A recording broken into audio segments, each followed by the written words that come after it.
I had lived in that cabin for 8 years before anything happened. It sat deep in the woods, about half an hour from the nearest town. The road leading to it was narrow, uneven, and barely maintained. Once you turned off the main highway, you were surrounded by trees for miles. No neighbors, no passing cars, just forest in every direction. That was exactly why I bought it. I liked being alone. The quiet felt clean, like my head could finally breathe. Over the years, I had grown used to the isolation. So used to it, in fact, that the idea of another person being nearby never crossed my mind. That changed on a random morning when I decided to take a walk. I didn't follow any trail. I didn't need to. I knew my land well enough to move through it without thinking. The trees were familiar, the ground uneven in the same places it had always been. I walked without a goal, just enjoying the crisp air and the sound of my boots against the forest floor. About 300 or 400 feet behind my cabin, something caught my eye. At first, I thought it was just a dark patch of dirt. Then I realized it was ashes, a burnt-out campfire. I stepped closer. The ground around it was flattened, pressed down in a rough rectangle.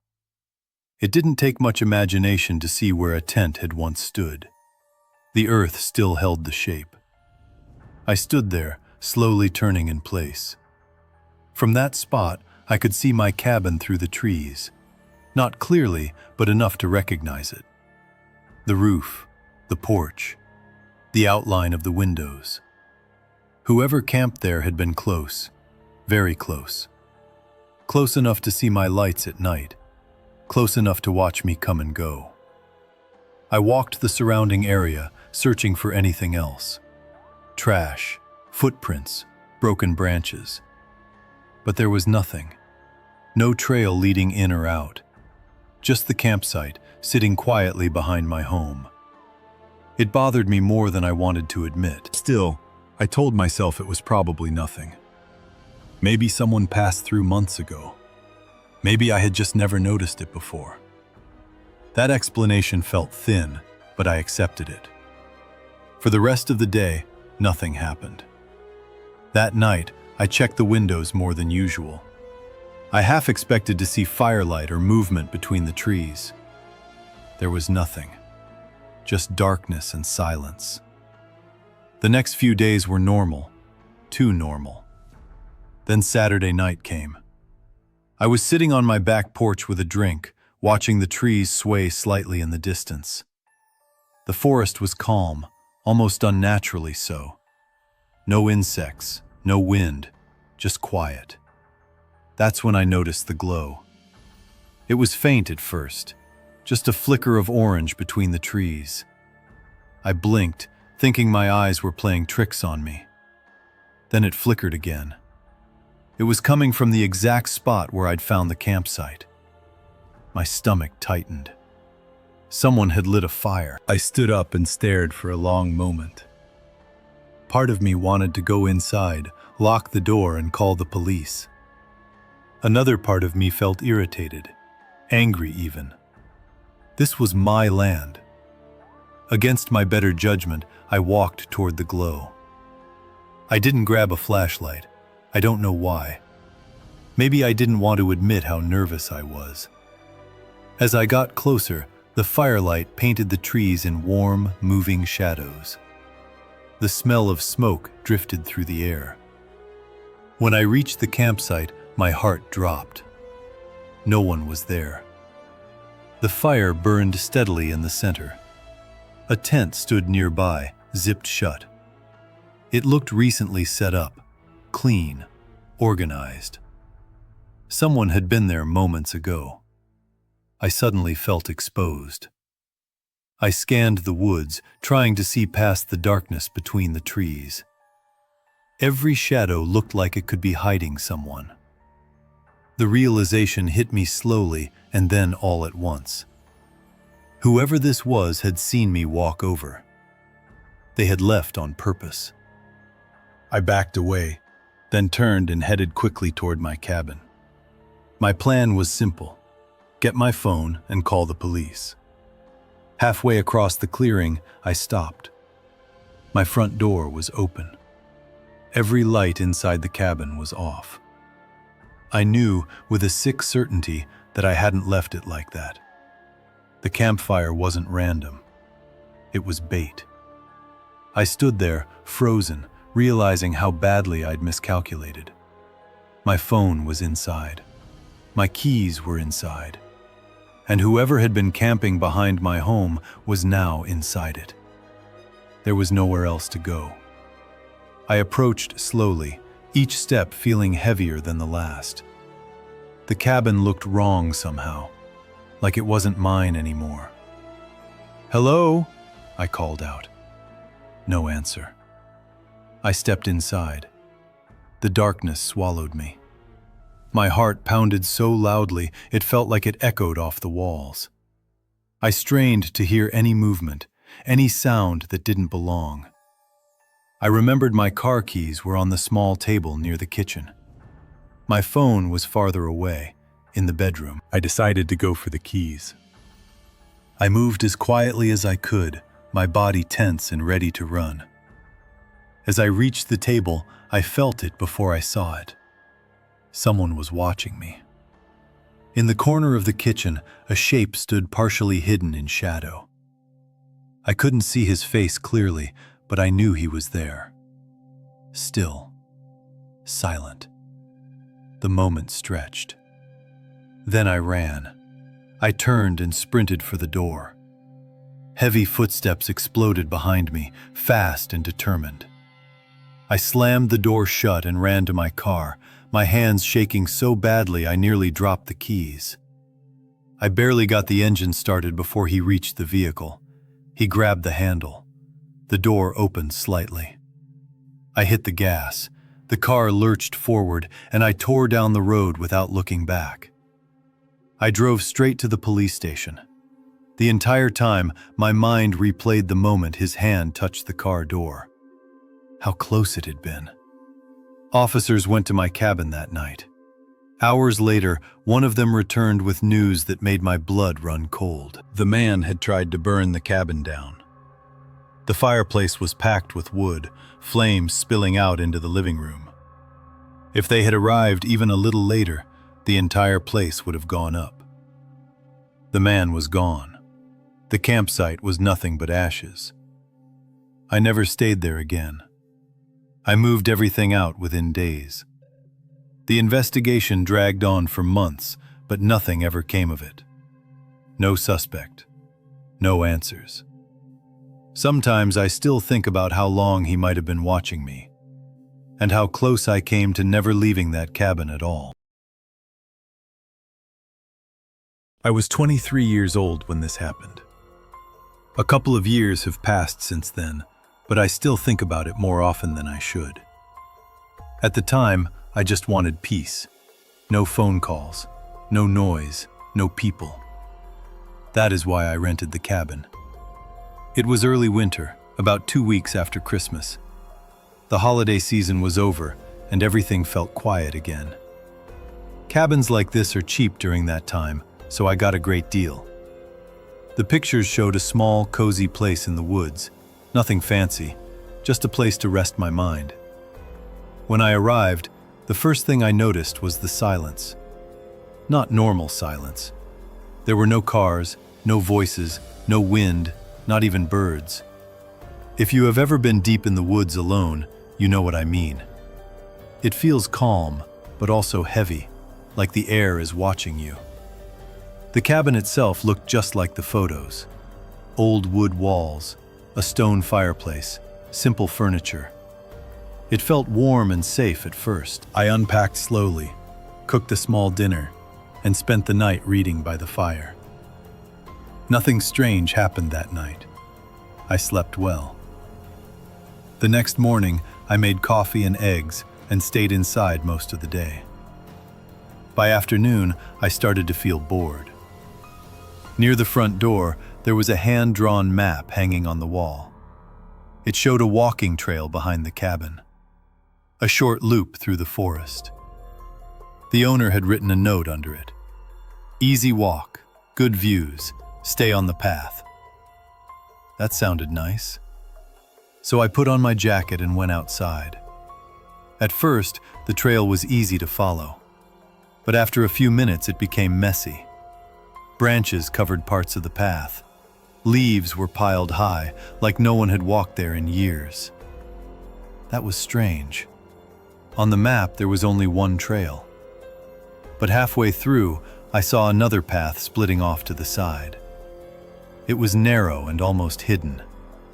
I stood there for a moment, thinking. I should have turned back, but curiosity won. I followed the second path.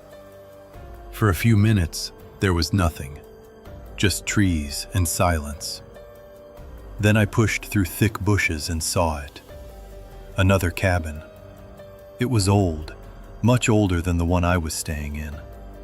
The wood was dark and rotting. Moss covered the walls. The roof was sinking in. It looked forgotten. I felt a chill run through my body. Why was this not on the map? I stepped closer and looked inside. There was no door, just an open frame. The smell hit me right away.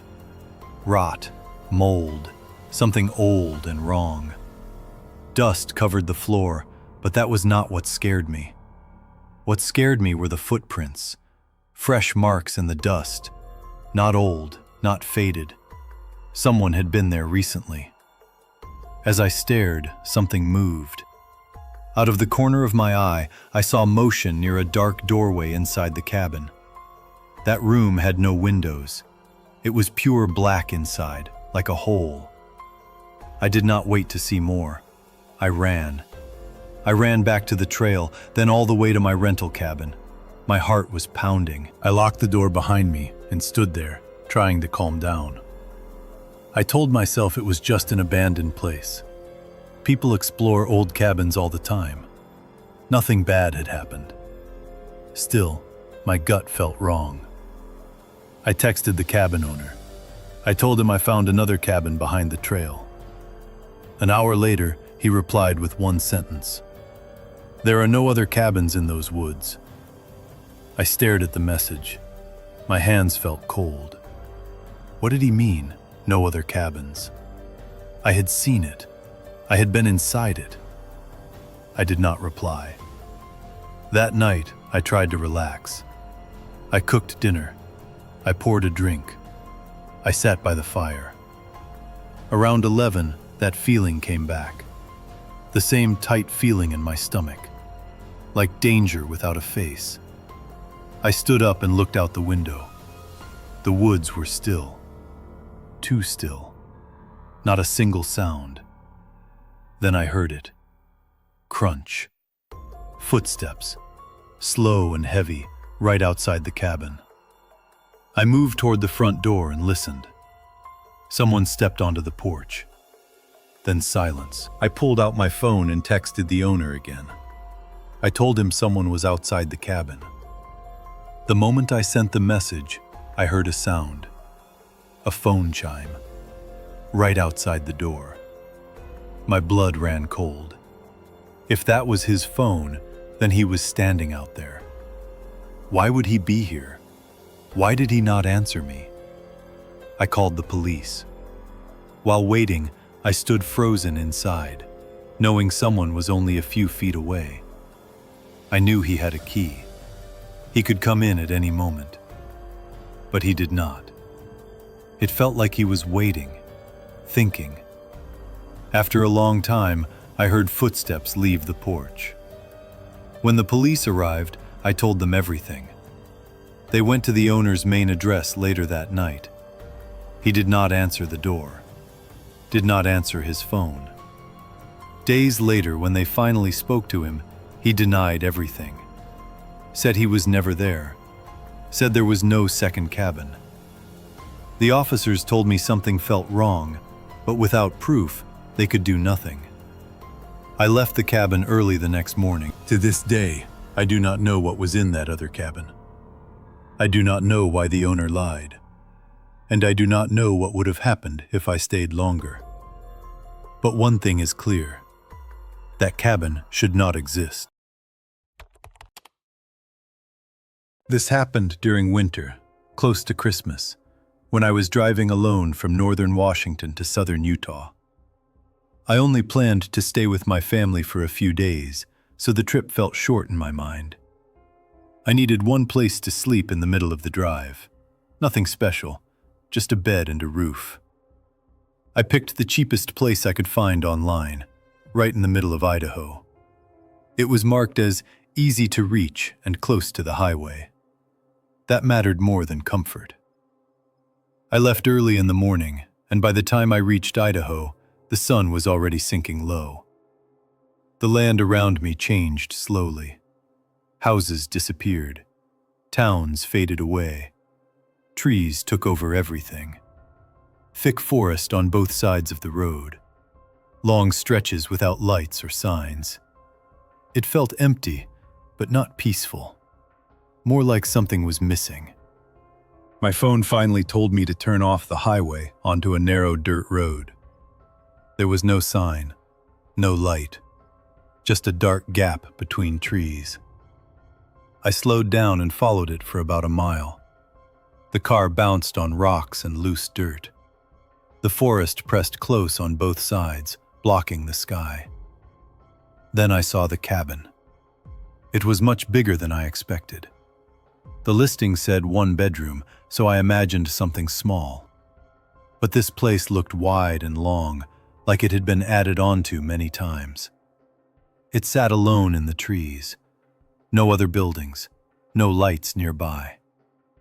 As night fell, the forest came alive with sound. Birds, wind, small movements I could not see. I stepped out of the car and felt watched right away, though I could not explain why. When I reached the door, it opened suddenly. I froze. I had not knocked yet. Someone was already there. The moment shocked me so badly that my heart felt like it stopped. I had not expected anyone. The listing showed no shared space, no mention of another person. My mind raced, trying to understand. I was guided inside without much time to think. That was when I realized the truth. This was not a full cabin rental. It was only one room inside a much larger building. The mistake felt heavy and dangerous the moment it settled in my chest. The hallway inside was long and narrow. No lights, just shadows. The air smelled old, like dust and wood that never dried. Every step echoed softly, even though the floor looked thick. I was shown a room at the very end of the hallway, the farthest possible place from the front door. Once inside, I closed the door and locked it. I stood still for a long moment, listening. The silence felt wrong, too deep, like the cabin was holding its breath. I told myself to calm down. I was only staying one night. Just sleep and leave at sunrise. I dropped my bag on the bed and tried to act normal. After a few minutes, there was a knock. I jumped again. I had not heard any footsteps. That scared me more than the knock itself. The presence outside the door felt close. Too close. I kept the interaction short in my mind, focused on ending it quickly. When the door finally closed again, I waited. The waiting felt endless. Only after a long pause did I hear slow footsteps moving away down the hall. I locked the door again, even though it already was. Something felt wrong in my gut. Not loud danger, quiet danger. The kind that smiles and waits. I stayed on my phone for a long time, pretending everything was fine. Eventually, I heard a television playing somewhere in the cabin. That helped a little. It made the place feel less empty. I decided to get ready for bed. The bathroom was small and old. The tub looked stained.